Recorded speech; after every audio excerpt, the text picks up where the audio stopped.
의 재물에 대하여는 우리가 다 지식이 있는 줄을 아나 지식은 교만하게 하며 사랑은 덕을 세우나니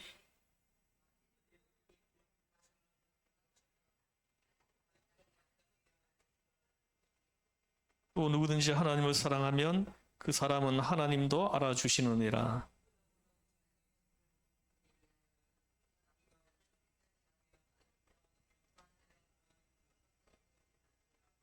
비록 하늘에나 땅에나 신이라 불리는 자가 있어 많은 신과 많은 주가 있으나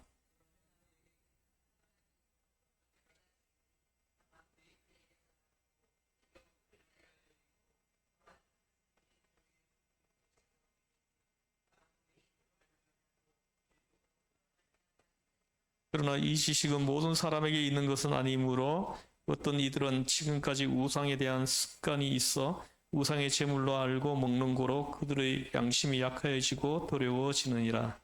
음식은 대접해 오지 못하나니 우리가 먹지 않는다고 해서 더 못 사는 것도 아니요 먹는다고 해서 더 잘 사는 것도 아니니라. 그런즉 너희의 자유가 믿음이 약한 자들에게 걸려 넘어지게 하는 것이 되지 않도록 조심하라. 아멘. 예, 지난주에 이어가지고 계속 이 본문을 가지고 우리 공부를 좀 하도록 하겠습니다. 2절, 3절 말씀을 다시 한번 읽겠습니다. 시작. 만일 누구든지 무엇을 아는 줄로 생각하면 아직도 마땅히 알 것을 알지 못하는 것이요. 또 누구든지 하나님을 사랑하면 그 사람은 하나님도 알아주시느니라. 아멘. 성경을 한 곳을 좀 더 봐야 되겠습니다. 베드로 후서를 한번 펴보세요.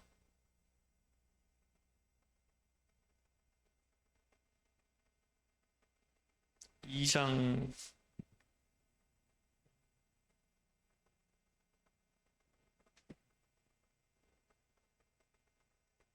1장입니다. 1장 5절, 6절, 7절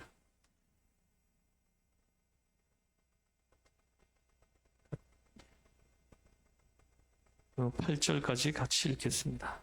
1장 5절에서 8절 시작. 그러므로 너희가 더욱 힘써 너희 믿음의 덕의 지식을, 지식의 절제를, 절제의 인내를, 인내의 경건을, 경건의 형제 우애를, 형제 우애의 사랑을 더하라. 이런 것이 너희에게 있어 흡족한즉 너희로 우리 주 예수 그리스도를 알기에 게으르지 않고 열매 없는 자가 되지 않게 하려니와. 입니다. 아멘. 이 우상의 제물 문제를 우리가 다루기 위해서는 이 본문이 중요합니다.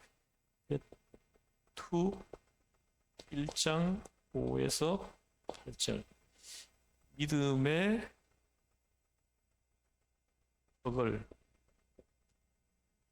덕의 지식이죠. 지식의 절제를 역지절 인경, 그 다음에 절제의 인내를, 그 다음에 경이 뭐예요? 경건이에요? 인내의 경건을, 그 다음에 경건의 형제 우애를, 그리고 여기에다가 플러스 해가지고 사랑을 더하라. 우상 제물 문제 때문에 교회가 지금 막 시험이 들고 막 지금 난리가 났거든요. 우상 제물 이걸 막 먹는 문제를 놓고 지금 교회가 막 뒤집어진 거예요. 그래서 그 문제를 해결할 때 이 말씀이 답이다. 믿음은 있는데 어떤 사람은 덕이 없어요. 그리고 덕은 있는데 지식이 없는 사람이 있고, 지식은 있는데 절제가 없는 사람이 있고, 절제가 있는데 인내가 부족한 사람이 있고, 인내는 잘하는데 경건 생활을 게을리하는 사람이 있고, 이 경건 생활은 잘하는데 형제 우애가 없는 사람이 있어요. 그런데 형제 우애까지도 잘하는데 대속의 사랑이 이렇게 빠져 있는 사람이 있다는 거죠. 그래서 항상 문제가 생기는 겁니다. 그래서 이게 밑덕, 지절, 인경, 형제, 우애 사랑을 더하라. 한번 따라해보세요. 밑덕, 지절, 인경, 형제, 우애 사랑을 더하라. 한번 외워보죠. 시작. 밑덕, 지절, 인경, 형제, 우애 사랑을 더하라. 안 외워져요? 한번 해봐요. 나는 우리 유금여 권사님이 야고보서 5장을 그때 다 암송하는 거 보고 그때 제가 너무 놀랐어요. 그래가지고 지금 암송 못한다 하는 거 다 핑계로 이제는 나 여겨요. 우리 유금여 권사님이 야고보서 5장을 다 암송하셨잖아요. 다 암송하시는 거 보고 나이가 들었다 이 말도 이제 안 믿어. 이제는 아이고 암기가 잘 안 된다 이것도 안 믿어요. 왜 안 되느냐? 안 하기 때문에 그런 거예요. 안 하기 때문에 안 된다라는 거죠. 제가 이렇게 외우기 쉽게 내가 해드리잖아요. 밑덕, 지절, 인경, 형제, 우애 사랑을 더하라. 이렇게 쉬운 거는. 해보자. 밑덕, 지절, 인경 해보죠. 시작. 밑덕, 지절, 인경, 형제, 우애 사랑을 더하라. 예. 이걸 여러분들 가슴에 이렇게 좀 품고 살았으면 좋겠어요. 우리 믿음의 덕이 있어야 돼요. 이게 믿음은 있는데 덕이 없는 사람이 있어요. 이런 사람들은 자꾸 하나님의 영광을 가립니다. 초삭초삭 뛰다가 그냥 하나님의 영광을 그냥 가려버리는 거예요. 덕이 없어요. 덕이. 믿음과 덕은 있는데 이 성경적 지식이 부족한 거예요. 성경적 지식이 부족해. 그러니까는 엉뚱한 소리를 자꾸 이렇게 툭툭 하는 거예요. 엉뚱한 소리를. 그래서 자기 소견에 오른 대로 이렇게 하려고 한다는 거죠. 그 다음에 밑덕질, 믿음과 덕과 지식은 있는데 절제가 안 되는, 절제를 못하는 사람이 있어요. 절제가. 이 절제가 굉장히 중요합니다. 덕목 중에. 우리 그리스도인들이 이렇게 지니고 있어야 할 덕목 중에 이 절제가 참 중요해요. 이 절제를 못해가지고 다 무너지는 거예요. 다 무너져 버리는 거예요. 그래서 이 절제, 근데 이 절제까지 되는데 인내가 잘 안 되는 사람이 있어요. 인내. 이 절제와 인내는 틀려요. 이 인내를 잘 못해. 조금만 더 이렇게 견뎠으면은 해결될 문제가 고만 하루 이틀 못 참아가지고 이렇게 문제를 일으켜버리는 사람들 많잖아요, 그죠? 그리고 또 손해 보는 사람이 많아요. 조금만 잘 인내했으면은 아버지 재산 다 물려받을 수 있었는데 인내하지 못하는 것 때문에 아버지한테 미움을 받아가지고 재산 하나도 물려받지 못하고 이런 사람들 저는 많이 봤어요. 많이 봤습니다. 인내, 그다음에 밑덕지절, 인경, 그다음에 경건생활. 인내까지 잘 되는데 이 경건생활이 안 되는 사람이 있다는 거죠. 경건생활이 뭡니까? 늘 아침에 일어나면 성경 한 장 읽고 찬송 하나 부르고 그리고 기도하고 하루를 시작하고 또 하루 종일 말씀을 묵상하면서 읊조리면서 이렇게 말씀에 순종하면서 하루 종일 이렇게 말씀을 따라 살고 그리고 하루를 마무리할 때는 침상에 엎드려 가지고 하나님 앞에 엎드려 기도하면서 하루 종일 살면서 내가 지은 죄가 없는지 또 허물이 생기지를 않았는지 이런 것들을 이렇게 살피면서 그런 것들이 보이면 하나님 앞에 보혈의 능력을 요청해 가지고 씻음 받고 이렇게 해서 이렇게 늘 이렇게 맑고 고운 영성을 이렇게 유지할 수 있도록 하는데 이게 경건 생활이 얼마나 중요한지를 모릅니다. 경건 생활을 안 하면 성경을 안 읽어요, 사람들이. 그냥 여러분 보세요. 이렇게 이 경건 생활을 믿음도 있고 덕도 있고 지식도 있고 절제도 있고 인내도 있어요. 근데 경건 생활을 안 하는 사람들이 있다는 거죠. 이런 분들은 이제 이런 분들이 이렇게 뭡니까? 이렇게 자꾸 빗나갈 가능성이 가끔씩 있어요. 이렇게 경건 생활을 통해 가지고 이렇게 영성, 흐려져 있는 영성을 다시 이렇게 회복시키고 또 병들어 있는데 영적 상태를 이렇게 다시 이렇게 회복시키고 이런 걸 자꾸 해야 되거든요. 경건 생활을 통해 하는 것. 그 경건의 형제 우애. 형제가 우애가 있으면요 아무 문제가 안 됩니다. 근데 형제 우애가 없으면은 모든 게 다 문제가 되는 거예요. 그래서 지금 뭐 우리 보세요, 뭐 형제가 많은 집들 보면은 우애가 있는 집들 보세요. 얼마나 그 보기가 좋은지 몰라요. 우애 그 형제들이 우애 있게 이렇게 지내는 집들을 보면은 그렇게 아름다워 보일 수가 없어요. 근데 이 형제 우애가 없는 그 집안을 보면은 집안을 보면은 막 원수예요, 원수입니다. 그래서 그 똑같은 엄마 뱃속에서 나온 형제 자매들인데 평생 동안 얼굴도 안 보고 그 말 한번 섞지 않고 전화 한 통 하지 않고 1년 지나가도 전화 한 통 안 하고 이러고 사는 형제들이 얼마나 많냐는 거예요. 예. 이런 사람 뭐 이렇게 해가지고 이런 사람들이 자꾸 이래 그 사람들을 정죄하거든요. 그래가지고 뭐 우상 제물 뭐 먹었다고 해가지고 자꾸 이렇게 콕콕 찝는다라는 거죠. 그렇게 해가지고 결국은 이제 시험이 들게 하고 공동체가 이렇게 시험 들고 무너지게 하고 그렇게 한다는 거죠. 예. 그리고 우리 교회 안에서도 형제 자매 간에 이렇게 사랑이 있어 보세요. 우애가 있어 보세요. 공동체가 얼마나 이렇게 따뜻하고 좋습니까? 나는 우리 공동체가 그렇게 되기를 주에서 축복합니다. 예. 제가 이렇게 해보니까요, 이렇게 살아보니까 뭐 이렇게 잘못을 자꾸 지적하게 되면은 항상 문제가 생기더라고요. 이 지적을 하면은 그 사람이 고치는 거 아니에요, 절대로 안 고칩니다. 안 고치고 오히려 자꾸 어디 한번 보자 속으로 이제 그렇게 자꾸 생각을 하게 만들 수가 있어요. 그래서 정말로 뭐 이렇게 지혜롭고 하나님의 사람이면은 정말 그 올바른 것을 지적해주면 고칠 수도 있지만은 대부분의 사람들이 인격이 거기에 도달해 있지 않아요. 예? 오히려 반감을 이렇게 품고 언제 한번 보자 뭐 이렇게 생각을 할 수가 있다라는 거예요. 그래서 그 형제 우애 여기에다가 이 사랑은 어떤 사랑이에요? 예수님의 대속의 사랑이죠. 우리를 죄 가운데서 구원하시기 위해서 십자가에 못 박혀 피 흘려 죽으시기까지 사랑해 주신 그 사랑이죠. 그 대속의 사랑을 더하라는 거예요. 그러면은 이 세상의 어떤 문제도 다 해결할 수 있다라는 것이죠.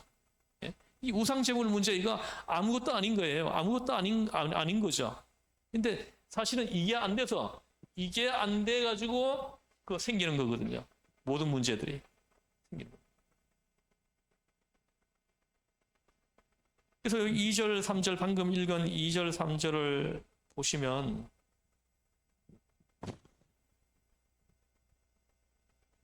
만일 누구든지 무엇을 아는 줄로 생각하면 아직도 마땅히 알 것을 알지 못하는 것이요. 보세요. 누가 뭔가 좀 아는 척하는 사람 있죠, 그죠? 그 사람은 사실은 아무것도 모르는 사람이에요. 안다고 말하는 순간 모르는 사람이 되어버린다라는 거죠. 예. 여러분들이 안다고 하는 그 지식이 얼마나 되겠어요? 이 우주 만물 산나만상 이 가운데에서 우리가 아는 지식이 얼마나 되겠습니까? 예? 눈꼽만큼도 안 되는 거예요. 눈꼽만큼도 안 되는 그 지식을 가지고 자기가 많이 안다고 막 이렇게 다른 사람들을 업신여기고 다른 사람들을 지적하고 정죄하고 이러고 있다는 것이죠. 정말 예수님이 보면은 가소롭기 그지없는 그런 이제 사람이죠. 또 누구든지 하나님을 사랑하면 그 사람은 하나님도 알아주시느니라 이렇게 얘기합니다. 그래서 사랑이 먼저라는 거죠. 사랑. 최종적으로 이 사랑이에요. 이어서 우리는 사랑할 때 사랑은 그냥 이렇게 어떤 사랑이냐 대속의 사랑입니다. 이걸 가지고 아가페적 사랑이라고 그러죠. 이 아가페 사랑이 대속의 사랑이에요. 조건 없이 사랑하는 거예요. 조건 없이. 대부분이 보면은 네가 이렇게 하면 내가 이렇게 하겠다. 대부분 이런 사랑이거든요. 그래서 성경에서 말하는 사랑은 아가페 사랑입니다. 아가페 사랑. 사랑이 있고 그 위에 지식이 있어야 한다는 말입니다. 이 대속의 사랑이 바탕에 있으면서 믿음도 있고 덕도 있고 지식도 있고 절제도 있고 인내도 있고 경건도 있고 형제 우애도 있어야 된다는 거죠. 그럴 때 이렇게 이상적이고 아름다워 보인다는 것이죠. 그래서 이런 이치를 우리가 깨닫는다면은 겸손해지겠죠, 그죠? 겸손해집니다. 입을 쉽게 열지 않아요. 그래서 자기가 지식이 부족하다고 하는 이런 인식이 깊이 있어요. 그러니까 겸손해지는 거예요. 내가 아는 게 뭐 누구만큼도 안 되는 거 가지고 내가 그동안 아는 척 했구나 해가지고 그 교만한 것을 하나님 앞에 회개하고, 그리고는 내가 습득한 그 지식이 얼마나 이렇게 조그만하고 보잘것없는 것이라는 것을 이렇게 인식하는 것이 중요해요. 이것을 인식하게 되면은 그때부터 겸손해집니다. 다른 사람이 나보다 더 낫게 여기고 이렇게 합니다. 박사학위 뭐 몇 개 가지고 있는 사람들도 그 사람들 자기가 연구한 그 분야에서만 좀 지식이 조금 다른 사람들보다 조금 더 깊을 뿐이지, 그 사람들 나보다 모르는 거 되게 많아요. 그 사람들하고 나하고 성경을 가지고 얘기를 하면은 내가 훨씬 더 잘합니다. 그 사람들보다. 그래서 자기가 아는 그거 조금 얼마 안 되는 그거 가지고 안다고 다른 사람들을 이렇게 업신여긴다라는 것은 참 교만하기 이를 데 없는 그런 이제 태도이죠. 이 고린도 교회가 이제 그런 사람들이 좀 더러더러 있었다는 거죠. 그래가지고 자꾸 지적질을 하는 거죠. 부부 관계도 이렇게 저도 결혼 생활을 26년을 해보니까 이렇게 막 상대방을 지적하고 고치려고 할 때 고쳐지지 않더라고요. 아무리 해도 안 돼요. 그렇게 해가지고는. 오히려 더 그냥 반감만 생기고 그 순간만 묘면하려고 그냥 알았어 이러고 넘어가려고 그러지 안 됩니다. 그래서 이렇게 저 사람이 나보다 훨씬 더 뛰어나고 훌륭하고 인격도 훌륭하고 좋은 사람이다 이렇게 해가지고 나를 낮추고 존경하고 이렇게 하면은 저절로 풀리더라는 거죠. 풀린다. 4절 보십시오. 4절을 한번 읽어보겠습니다. 시작. 그러므로 우상의 제물을 먹는 일에 대하여는 우리가 우상은 아니며 또한 하나님은 한 분밖에 없는 줄을 아노라. 아멘. 보십시오. 굉장히 중요한 말씀입니다. 하나님은 한 분밖에 없는 줄 아노라. 이렇게 얘기를 합니다. 그거면 된 거 아니에요? 하나님이 한 분이시라는 거, 이걸 우리가 깨달았고 알고 있으면 되는 거 아니냐는 거예요. 우상은 없다는 거죠. 없는데 있는 것처럼 생각한다는 거예요. 그래가지고 나무 밑에서 막 이러고 막 큰 바위 밑에서 막 빌고 이런다는 거죠. 사실 없는 거예요. 없는 건데 있다고 생각을 하는 거예요. 있다고 착각을 하는 거예요. 하나님 한 분밖에 안 계시다는 거죠.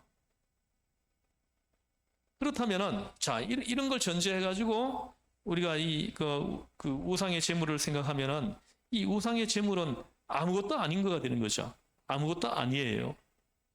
우상 앞에 바쳐졌다고 하더라도 우상이 없는데 우상은 원래 없는 거예요.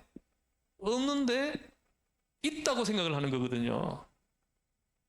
그래서 이걸 우리가 깨닫고 알게 된다 그러면은 우상 앞에 고기를 올려놨다가 갖고 나왔다가 하더라도 이게 무슨 문제가 됩니까? 아무것도 아니죠. 아무 데 갖다 놓았다가 가져온 것이면 어떠냐? 고기는 고기이고 음식은 음식이고 아무 문제가 없다는 거죠.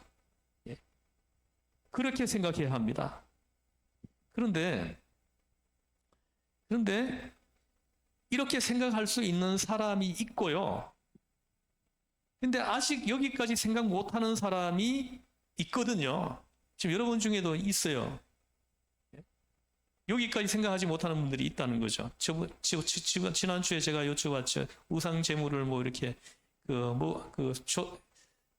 조상들에게 제사 지내고 난 다음에 그 상 위에 올려놨던 그 음식을 먹어보신 적이 있느냐 그랬더니 먹어보신 분들이 있는데 그때 다 그 믿음이 없을 때 먹어보았다 이렇게 얘기를 하는 거예요. 그 신앙생활 하고 난 뒤에는 안 먹었다 이 말이 되는 거죠, 그죠? 그렇죠? 아직까지 이렇게 자유함이 지금 완전한 자유함이 이렇게 안 생겨 있는 거예요.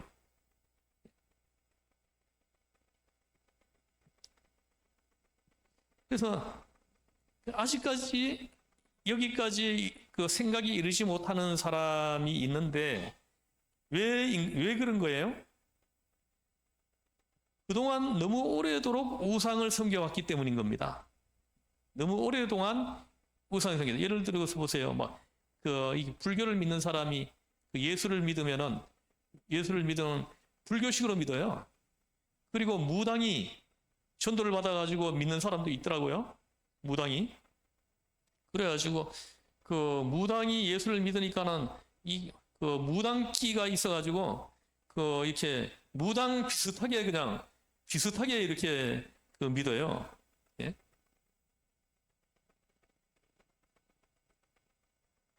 그래 지금 오늘날 성도들 중에도 이 무당기가 있는 사람들이 있습니다. 이 무당기가 비슷하게 있는 분들이 있어요. 지금 고린도교회에도 지금 무당기가 있는 사람들이 지금 많이 있는 거예요. 지금.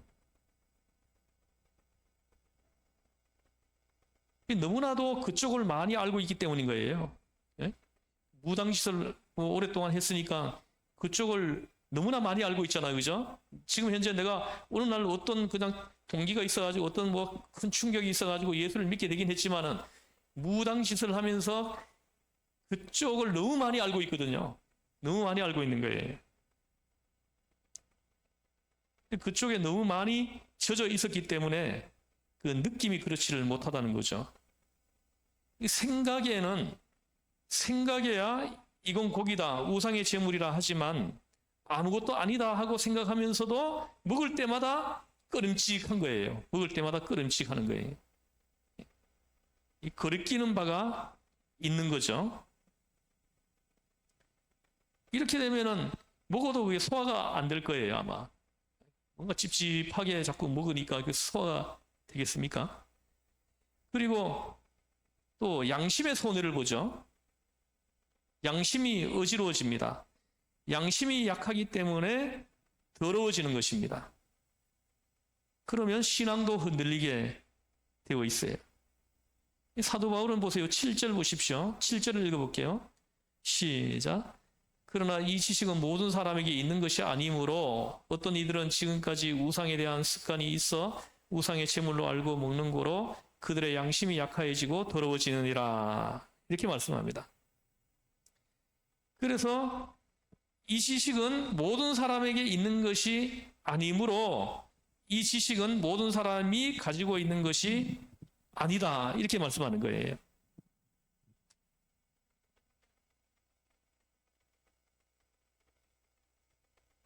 여기서 이 지식, 우리가 가진 확고한 신앙적 지식, 바로 그것이 감정을 다스리고 바로 그것이 의지까지 다스리는 겁니다. 그래서 우리는 아는 바대로 행하는 거예요. 우리가 아는 것만큼 행하는 겁니다. 그래서 우리가 모르는 거는 행할 수가 없어요. 다 자기가 아는 것만큼만 행하는 거예요. 그래서 단호하게 딱 자를 수 있습니다. 그런 사람이 있는가 하면 그렇지 못한 사람도 있다라는 거죠. 그걸 자꾸 이렇게 혼동한다는 거예요, 사람들이. 전부 다 자기하고 똑같이 이렇게 생각을 하려고 한다는 거예요. 그러니까 자기에게 못 미치니까는 자꾸 이렇게 정죄하고 교회가 시험 들고 그렇게 한다는 거죠. 그래서 이 지식은 누구나 가질 수 있는 것이 아닙니다. 그래서 이 지식은 모든 사람에게 있는 것이 아니므로 어찌하면 좋겠느냐? 그럼 어찌하면 좋겠냐는 거죠. 아직까지 미치지 못하는 사람들이 많이 있는데 이 사람들을 어떻게 해야 되냐는 거예요. 오늘 말씀을 통해서 우리가 깨닫는 것은 비평하지 말라는 거죠. 비평하지 말고 업수히 여기지도 말라는 거예요. 그 사람이 내 신앙 수준까지, 내 신앙 말 성경 지식까지 이르러 있지 못하다고 해가지고 비판하지 말고 없이 여기지도 말라는 거죠. 그럼 어찌 해야 됩니까? 그러면 사랑해야 된다는 거예요. 그런 사람이 혹시 교회 안에 있더라도 그런 사람들을 자꾸 정죄하고 지적하고 하는 것이 아니라 사랑해 줘야 된다는 거죠. 어떤 사랑이요? 이 사랑입니다. 대속의 사랑이에요. 대속의 사랑으로 그런 사람들을 이렇게 안아줘야 된다는 거죠. 이건 음식 문제예요. 이단 문제하고는 또 완전히 다른 문제예요.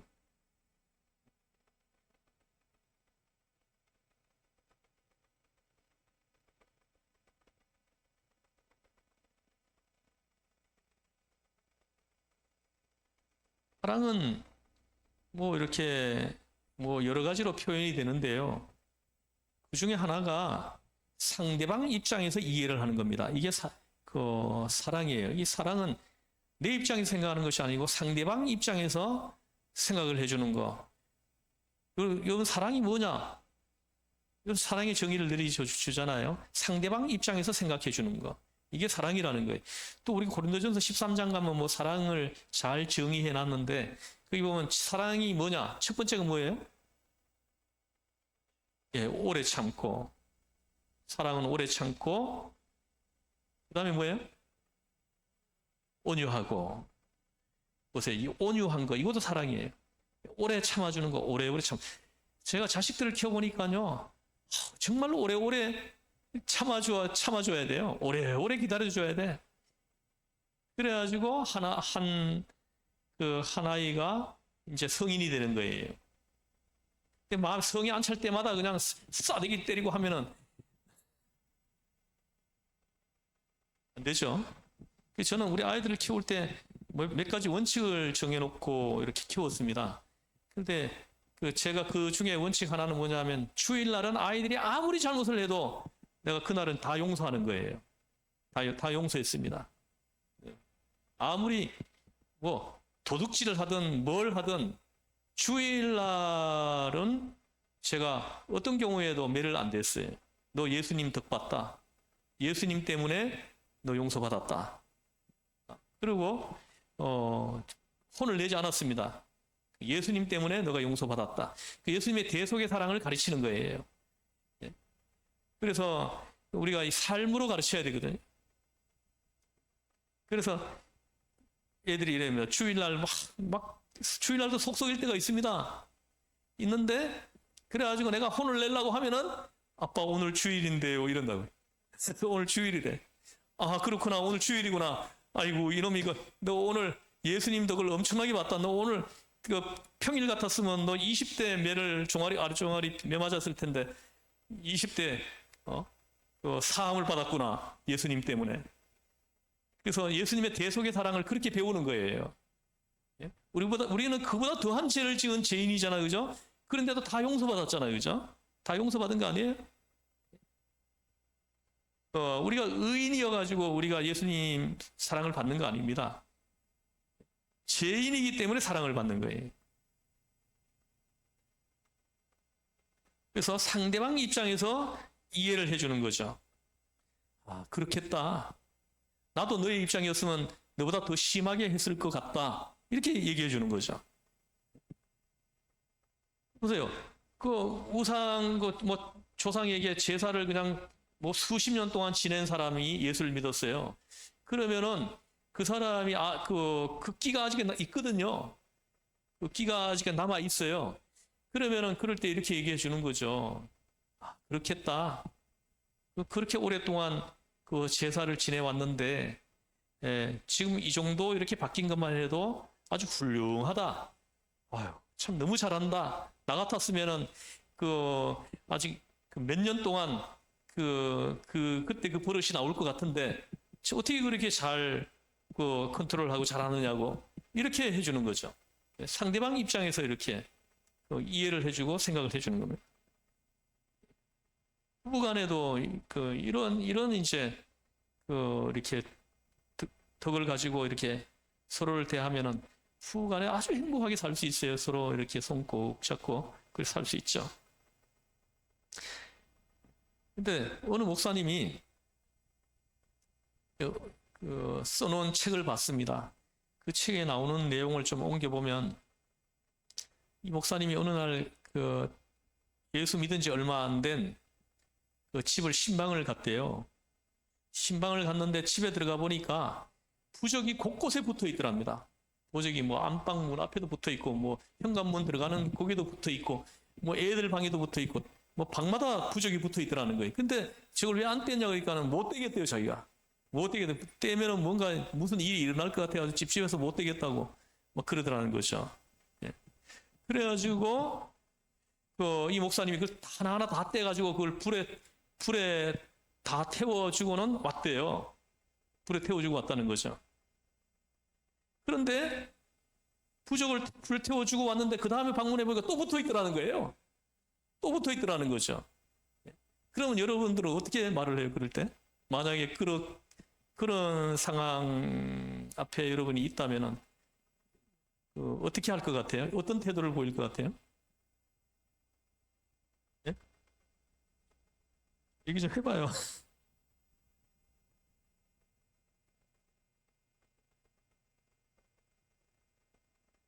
그래서 그 목사님이 그 떼가지고 불태우고 가고 난 다음에는 잠을 못 잤대요, 자기가. 잠이 안 오더래요. 자꾸 이렇게 뭔가 좀 이렇게 어떻게 표현을 해야 되나? 뭔가 그런 거 뭐라 그러는 거죠? 예? 예? 찝찝하다라는 표현보다는 좀 다른 표현이 있을 것 같은데, 야, 이게 단어가 안 떠오르네. 그래서 그래가지고 잠을 못 잔다는 거예요. 잠을 못 자고 너무 괴로우니까 또 무당을 또 다시 찾아가지고 부적을 또 떼가지고 와서 붙인 거예요. 예? 그래서 이렇게 자꾸 왔다 갔다 하는 거예요. 근데 이걸 여러분들이 그것도 못하냐고 이렇게 하면은 그렇게 딱 자르지 못하냐고 이렇게 하면은 한 영혼 실족할 수 있어요. 예? 그래서 그 사람 입장에서 생각을 해주는 게 중요합니다. 그래서 그 목사님은 이렇게 했다 그러더라고요.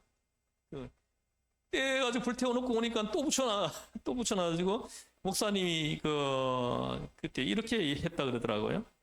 그래서 그분한테 부적을 내가 또 떼가지고 불태우고 갈 텐데 또 잠이 안 오고 뭔가 자꾸 밤에 뭐 괴롭고 뭐 힘들면 힘이 들면은 이렇게 하라고 하면서 반드시 잠자기 전에 성경을 5장 읽고 주무시라고. 5장 읽고 주무시고 그 다음에 꼭 기도하고 주무시라고. 그리고 그 다음에 성경책을 잘 때 꼭 가슴 위에 딱 올려놓고 자라고. 가슴 위에 올려놓고 자라고 했다는 거예요. 그리고 또 이 머리맡에는 십자가를 딱 이렇게 세워놓고 자라고. 그렇게 알려줬대요. 그렇게 하라고. 그러면 눈만 뜨면은 성경책이 보이고 눈만 뜨면 십자가가 보이도록 그렇게 하라고 했다는 거예요.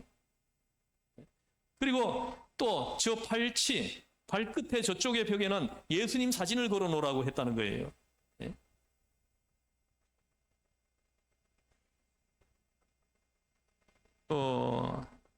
뒤에는 십자가, 앞에는 사진, 가슴에는 성경책.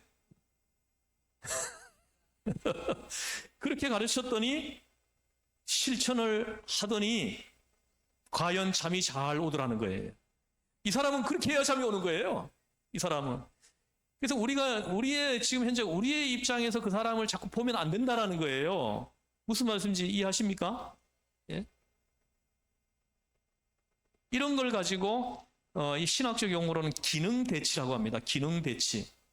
예? 이분은 무당기가 많아가지고 약간 끼가 있게 믿어야 되는 거예요. 예?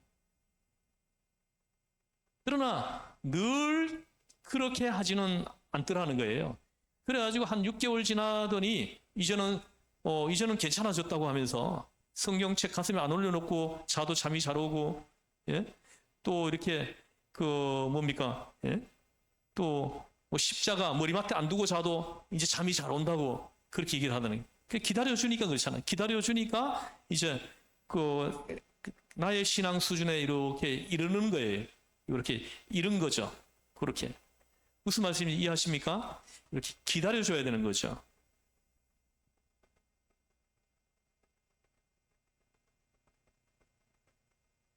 보십시오. 이해해야 되지 않습니까? 너무 오랫동안 젖어 있었기 때문에 그런 것입니다. 여러분들 아직도 여러분들은 이렇게 뭐 부족되면은 뭔가 좀 무슨 일이 생길까봐 이렇게 막 소름이 돋고 막 이런 분 없으세요? 여기에는 없으세요? 예, 뭐 없을 거라고 생각하지만 한번 물어보는 거예요. 예. 저도 부족을 많이 떼줬어요. 다니면서. 그래서 그렇게 부족을 다 불살은 다음에 도저히 잠을 못 자고 괴로워서 어떤 분은 여자 전도사님 댁에 가가지고 몇 개월 동안 잠을 자는 사람도 있다 그래요. 부족되고 난 다음에 뭔가 좀 불길한 일이 안 생길까봐 혹시 막 이렇게 막 귀신이 덤벼들까봐 무서워가지고 그런 사람도 있다는 거죠. 이해해야 됩니다. 왜 믿음이 없느냐고 책망할 일이 아니라는 거예요. 왜 이렇게 무식하냐고 하겠느냐 이 말입니다. 수준이 거기에 있기 때문에 그 점을 이해해 주어야 된다. 이것이 8장의 핵심 내용이에요. 또 하나는 믿어 주어야 합니다. 상대방 입장에서 이렇게 이해해 줘야 되고 그 다음에 또 하나는 믿어 줘야 됩니다. 그 사람 속으로는 하나님을 믿고 싶어 해요. 예수님을 영접하고 예수님을 믿고 구원받고 하나님 자녀가 되고 천국 가고 싶어 합니다. 믿으려고 애를 쓰고 있어요.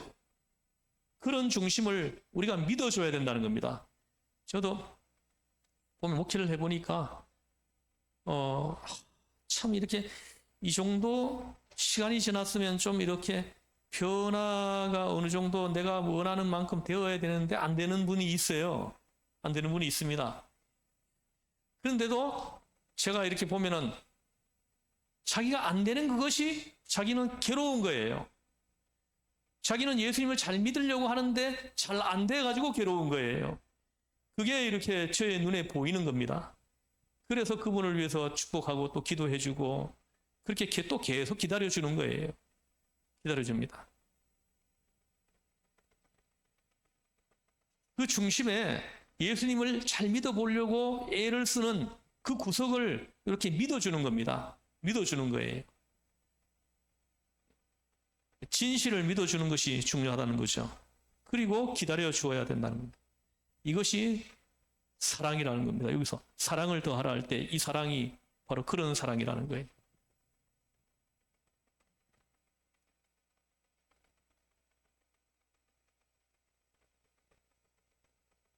그래서 오늘은 이 정도 수준이지만은 내일은 달라질 거다. 더 좋아질 거다. 내일은 굳게 설 수 있을 것이다.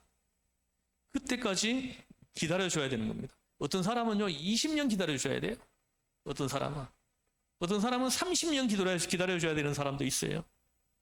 한 영혼을 그리스도에게로 인도하는 것이 그렇게 간단한 일이 아닙니다. 정말 이게 다 필요해요. 이게 미떡, 지절, 인경, 형제, 우애, 사랑 이게 다 필요합니다. 한 사람을 그리스도에게로 인도하는데 이게 여기서 하나라도 빠지면은 그 한 사람을 그리스도에게로 인도하는 거 실패할 가능성이 매우 높아지는 거예요. 이 덕목이 우리한테 다 우리에게 이렇게 유지돼야 됩니다. 그럴 때 한 영혼을 실족시키지 않고 끝까지 그리스도에게로 인도해주는 그런 이제 그리스도의 사람으로 살 수가 있는 것이죠. 그때까지 기다려줘야 된다는 거예요.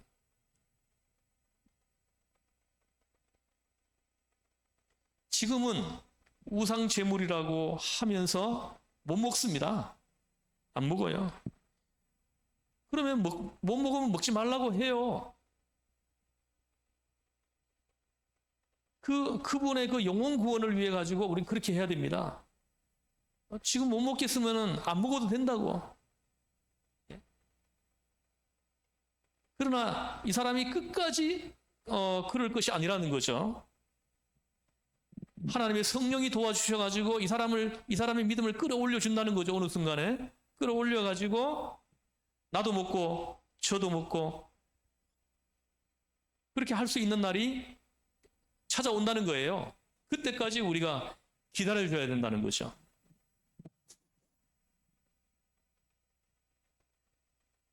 그 시간을 위해서 기다려야 합니다. 그래서 여러분들이 한 영혼을 놓고 기도하면서 그렇게 기다려주고 해가지고 여기까지 그 믿음의 수준이 여기까지 이를 때까지 그렇게 계속 관심을 가지고 기도해 준 사람이 있다면은 그 사람의 믿음의 수준이 여기까지 이르렀을 때 얼마나 그 벅찬 감격이 있겠습니까? 막 환호를 지르고 할렐루야 하면서 춤을 추고 그러지 않겠습니까? 한 영혼이 이제 정말 제대로 된 그리스도의 사람에까지 장성한 분량에 그 이르는 것을 볼 때 얼마나 그 감격스럽겠습니까? 그 사람을 위해서 기도해주면서 기다려준 사람. 아무 관심이 없었다 그러면 그 관심이 없이 지냈다 그러면 그런 감격이 없겠죠. 그러나 그 한 사람을 놓고 계속 눈물을 흘리며 기도해주고 그 믿음의 수준이 장성한 분량에 이를 때까지 할 수 있는 방법을 다 동원해서 이렇게 도와주고 이끌어주고 기도해주고 이런 사람이라면은 그 사람이 이제 또 다른 제자를 이렇게 낳을 수 있는 데까지 가는 것을 볼 때 그 감격은 말할 수 없이 클 거라고 생각을 합니다. 그래서 사도 바울은 이제 중요한 결론을 내립니다. 9절 말씀을 한번 읽어보겠습니다. 9절 말씀 시작. 그런즉 너희의 자유가 믿음이 약한 자들에게 걸려 넘어지게 하는 것이 되지 않도록 조심하라. 이 결론의 말이에요. 굉장히 중요한 결론입니다. 보세요. 너희의 자유가 음식을 먹는 사람은 자유함이 있는 거예요. 자유함이 있기 때문에 그 음식을 그냥 편안하게 먹는 거예요. 먹는데 근데 그 자유, 나는 내 마음대로 할 수 있죠. 나는 고기를 먹을 수 있습니다. 그러나 믿음이 약한 저 사람 앞에서 먹어버리면 저 사람이 믿음의 손해를 보게 되겠죠. 그죠? 저는 벌써 꽤 오래됐네요. 제가 한 17년, 20년 좀 지났네. 20년 전에는 저도 이 개고기를 먹었었습니다. 근데 먹자고 먹은 것이 아니라 나는 성경을 배운 사람이 한 사람이 집이 저 경남 어딘데 자기 아버지가 개를 사육한다는 거예요. 개를. 그래가지고 제가 여름만 되면 있잖아요. 복날만 되면 한 마리 잡아가지고 와요. 목사님 이렇게 이걸 먹고 그냥 기운 내서 하시라고. 그래 하루 종일 강의하면 진이 다 빠져나가가지고 건강을 해칠 수 있다고 하면서 잡아가지고 옵니다. 그걸 내가 가져와서 우리 집에 가지고 가면 우리 집 사람 냄새도 못 맡습니다. 그래가지고 집안에 갖고 들어오지도 못하게 해요. 그래가지고 내가 그 부엌 바깥에서 내가 그때 우리가 살고 있었던 집이 부엌 바깥에 이렇게 담도 있고 공간이 좀 있었거든요. 거기다 브루스타를 갖다 놓고 내가 어떻게 이거 경남 집에까지 가가지고 갖고 온 거 아닙니까? 그걸 내가 그냥 또 버리려니까 내가 이건 죄를 짓는 것 같아가지고 내가 어떻게 한번 먹어보려고 이거 바깥에 브루스타 넣고 내가 마늘도 넣고 뭐도 넣고 막 해봤는데 못 먹겠더라고. 그래가지고 그래도 조금씩 이렇게 먹기는 먹었는데 어느 날부터 내가 안 먹었습니다. 먹을 수 있는데 안 먹었어요. 왜냐하면은 제가 어느 날 보니까는 성도님들이 이렇게 강아지를 키우더라고요. 강아지를 집에서 애견을 키우더라고. 그래서 내가 목회하는 교회 성도님들이 이렇게 애견을 키우는데 내가 이렇게 개고기를 먹는다 하면은 그 사람들이 실족하는 사람들도 생기지 않겠습니까? 그죠? 안 그래요? 야, 어떻게 뭐 저런 목사가 있나 이래가지고, 예? 그래가지고 이렇게 그 실족할 수도 있다라는 거죠.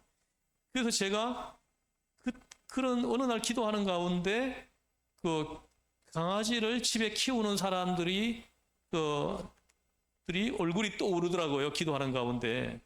그래가지고 한 영혼이라도 실족하는 일이 생길까봐 그때부터 제가 안 먹었어요. 안 먹었습니다. 제가 안 먹었는데 딱 한 번 먹은 적이 있어요. 그때가 언제냐면 전에 우리 교회에 뭐 권사님이셨는데 지금은 연세가 많아가지고 지금 못 오시고 있는 분이지만 그분이 그분이 병원에 입원을 해가지고 뭐 수술을 좀 받고 난 다음에 의사 선생님이 그 처방을 해줬는데 개고기를 처방을 해줬어요. 이렇게 개 수육을 좀 이렇게 한 달 동안 계속 좀 먹으라고 이렇게 처방을 해줬다 그래요. 그래가지고 나한테 전화가 왔어. 목사님, 식사 좀 같이 하러 가시죠. 이러더라고요. 그래가지고는 여기까지 왔어요. 차를 가지고. 그래서 제가 이제 타고 갔죠. 근데 부천 여기 어디야? 부천 요쪽에 어디 여기 뭐죠? 여기 그 공설 운동장 가는 쪽에 가다가 요쪽 골목으로 들어갔는데 그쪽으로 딱 가더라고요. 나한테 이게 이거 보신탕 먹으러 간다라고 말을 안 하고 그냥 가보면 안다고 하면서 갔어요. 가보니까 딱 차를 세우는데 보신탕집 앞에 딱 세우는 거예요. 그래가지고 여기까지 왔는데 내가 안 따라 들어가면 또 이분이 상처를 받을 것 같더라고요. 예? 그래서 이제 따라 들어갔죠. 따라 들어가가지고 그분이 이제 이렇게 얘기하더라고요. 처방을 받아가지고 이렇게 먹으러 왔다고요. 그래서 거기서 이렇게 같이 먹어주느라고 제가 많이 좀 힘들었습니다. 예? 오랫동안 안 먹다가 먹으니까는 못 먹겠더라고요. 그런데 어쨌든 또 이 사람에게 내가 안 먹으면 또 상처를 받는 거죠. 그러니까 또 복음에 이렇게 유익하다고 하면은 또 먹는 거죠. 복음이 유익하지 않다고 하면 안 먹는 거예요. 한 영혼이 또 실족한다고 하면 안 먹는 거죠. 예? 바로 이거예요. 사도 바울이 마지막에 결론 내리는 게 이겁니다. 나도 내가 이 고기를 먹음으로 인해 가지고 한 영혼이라도 실족하는 일이 생긴다면 내가 죽을 때까지 평생 동안 내가 이 고기를 안 먹을 거다. 이렇게 얘기를 합니다. 예. 13절 보세요. 13절 같이 읽어보겠습니다. 시작. 만일 음식이 내 형제를 실족하게 한다면 나는 영원히 고기를 먹지 아니하여 내 형제를 실족하지 않게 하리라. 아멘. 보세요. 이 덕목에다가 사랑이 더해지는 마음이에요. 사랑이 더해진 마음이죠. 그러니까 내가 사람이 살다 보면 고기도 먹고 싶잖아요. 그죠? 먹고 싶은데 그 한 영혼 실족시키는 일이 생긴다면은 평생 동안 고기 입에 안 되겠다. 이렇게 얘기를 하는 거예요. 참 위대한 분입니다. 좀 우리 그리스도인들은 이런 프로 마인드가 있어야 됩니다. 내가 한 영혼이 실족한다면은 평생 고기를 안 먹을 수도 있고 한 영혼을 구원시킬 수 있다 그러면 내가 못 먹는 것도 먹어줄 수 있고 이런 이제 프로 마인드를 가지고 우리가 신앙생활을 해야 된다는 거죠. 사도 바울이 말하려고 하는 요지가 바로 이거예요. 이겁니다.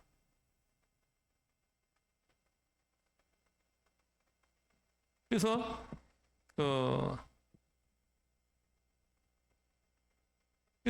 그러나 그 고기를 먹는 것이 내 자유로는 얼마든지 가능한데 남의 자유는 속박하면 안 된다는 거죠. 그것도 자유하지 못한 사람이 있잖아요. 그죠? 그걸 또 속박해서는 안 된다는 거죠. 예를 들어가지고 코를 많이 고는 사람 있죠. 여러분 코 혹시 많이 골아요? 코? 전에 제가 성지답사를 갔는데 한 분이 한밤중에 그냥 내 방으로 그냥 피신해 왔어요. 아니 이 밤중에 하는데 옆에 같이 두 사람씩 이제 일침실 두 사람이 있었는데 옆에 자는 사람이 코를 너무너무 걸어가지고 도저히 못 견뎌가지고 이쪽으로 피신하 요 좀 자게 해달라고 그러더라고요. 그래 2명 자는 방인데 요 끼어 자면 또 어떻게 하냐고. 그렇게 해가지고 제가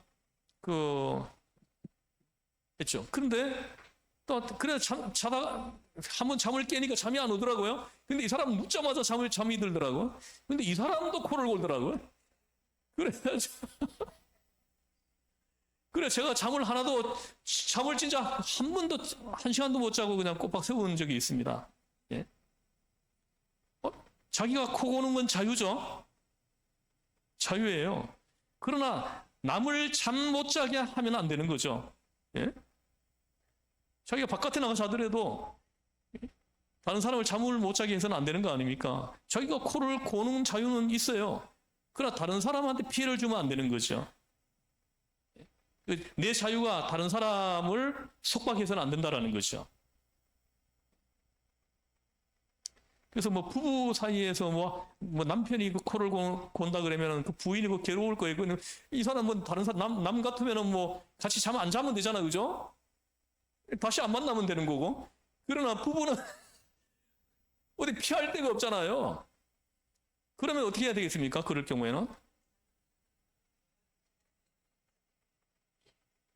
뭐 신혼 때는 그게 자전거로 들릴 수 있을지 모르지만 이게 뭐 10년, 20년 살다 보면은 이렇게 이렇게 매너리즘에 빠지고 하면 그거와 고통스러운 것이 될 수도 있을 거예요. 그럼 어떻게 해야 됩니까?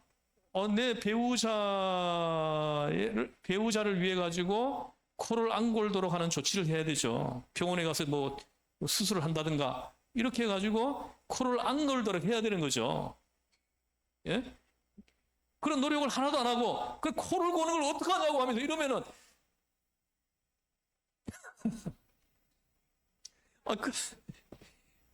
그러면 그런 사람이 혹시 있으면 싸대기를 한 2대 정도 때리면 노력을 해야 됩니다. 그래가지고 다른 사람을 내 자유가 다른 사람을 속박하지 않도록 해야 된다는 거죠. 사실은 내 자유도 알고 보면은 내 지식에 매이고 있는 겁니다. 내 의지에 매이고 있는 거예요. 잘 이렇게 생각해 봐야 됩니다.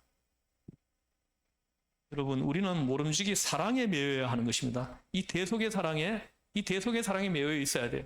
그러면 내가 코를 건다는 걸 내가 인지했으면은 내 옆에 자는 사람이 얼마나 힘들까 해가지고 내가 어떤 조치를 해줘야 되는 거예요. 이런 사람들이 사랑에 매여 있는 사람인 거죠. 근데 코를 고는 걸 내가 잠자는데 내가 어떻게 안 하면 이러면은 되겠습니까? 그래서 사랑을 하면 이 사랑, 대속의 사랑, 아가페 사랑이죠. 이 사랑에 매여 있으면은 예? 어떻게 됩니까? 자연히 내 자유를 반납할 수 있게 되는 거예요. 내 자유를 반납할 수 있게 되고 그리고 내 자유를 제한할 수 있게도 되고요. 왜입니까? 그 사람의 영혼이 중요하잖아요. 영혼 구원이. 그분의 영혼 구원이 중요하잖아요. 그러니까 그분이 얼마나 소중해요. 그러니까는 내 자유를 이렇게 반납하는 거죠. 그래서 내가 고기 평생 안 먹는다는 거죠. 내가 좋아하는 그 고기를 이 사람이 영혼 구원이 너무 소중하고 이분이 너무 소중하기 때문에 이 고기 내 인생에서는 폐기 처분하는 거예요. 사랑이 그렇게 만드는 거죠. 한 영혼을 실족하지 않게 하려고 그 한 영혼을 구원시키려고 구원에 이르게 하려고 그리스도에게로 인도해 주려고 내 자유를 포기하는 거예요. 내 자유를 반납하는 거죠.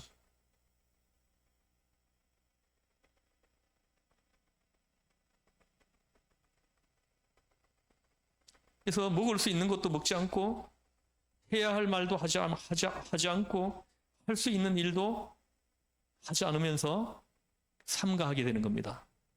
뭐가요? 이 사랑이 나를 그렇게 한다는 거예요. 이 고린도 교회의 그 문제를 해결할 수 있는 방법은 이 방법밖에 없다라는 걸 얘기하는 겁니다. 이 다음 주제로 다루겠지만은 예수님께서 위하여 죽으신 사람, 그 사람 있잖아요. 그 사람도 예수님이 그 사람을 위해서도 죽은 거예요. 나만을 위해서 죽은 것이 아니라 그 사람을 위해서도 죽으신 거예요. 또 그리스도께서 위하여 피 흘려 죽으신 소중한 사람이잖아요. 소중한 사람. 귀중한 생명이잖아요. 이 사람의 믿음을 위해서 내가 내 자유를 제한할 줄 알아야 한다. 이것이 사도 바울이 우리에게 주시는 메시지입니다.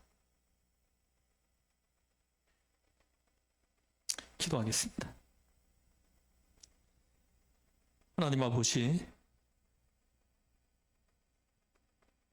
우리들은 내 입장에서 모든 것을 생각하고 상대방을 판단하고 상대방을 지적하고 상대방을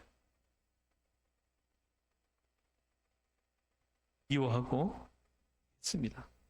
하나님 아버지, 우리 모두가 대속의 사랑에 매이게 하여 주시옵소서. 이 대속의 사랑에 우리가 매일 때만이 상대방의 입장에서 이해해 줄 수 있고 그 한 영혼이 너무 소중하게 느껴지고 깨달아져서 내가 평생 고기를 안 먹어도 그 한 영혼을 구원시킬 수만 있다면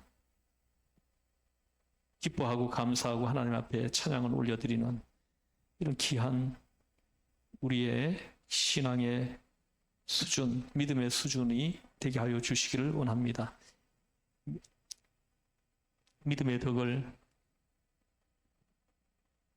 지식을, 지식의 절제의 인내를, 인내의 경건을, 경건의 형제 우애를, 형제 우애 그 대속의 사랑을 더하라 하신 이 말씀을 오늘 우리에게 주신 말씀으로 받아서 우리가 흩어지길 원합니다. 우리가 어디에 흩어져 있든지 이 덕을 계속해서 내 삶 가운데 유지해서 많은 사람들을 그리스도에게로 돌아오게 하고 이끌어주는 축복의 우리의 삶이 되게 하여 주옵소서. 우리를 지혜에서 구원하신 예수님의 이름으로 기도드리옵나이다. 아멘. 하늘에 계신 우리 아버지, 아버지의 이름을 거룩하게 하시며 아버지의 나라가 오게 하시며 아버지의 뜻이 하늘에서와 같이 땅에서 이루어지게 하소서. 오늘 우리에게 일용할 양식을 주시고 우리가 우리에게 잘못한 사람을 용서하여 준 것 같이 우리 죄를 용서하여 주시고 의심에 빠지지 않게 하시고 악에서 구하옵소서. 나라와 권능과 영광이 영원히 아버지의 것입니다. 아멘.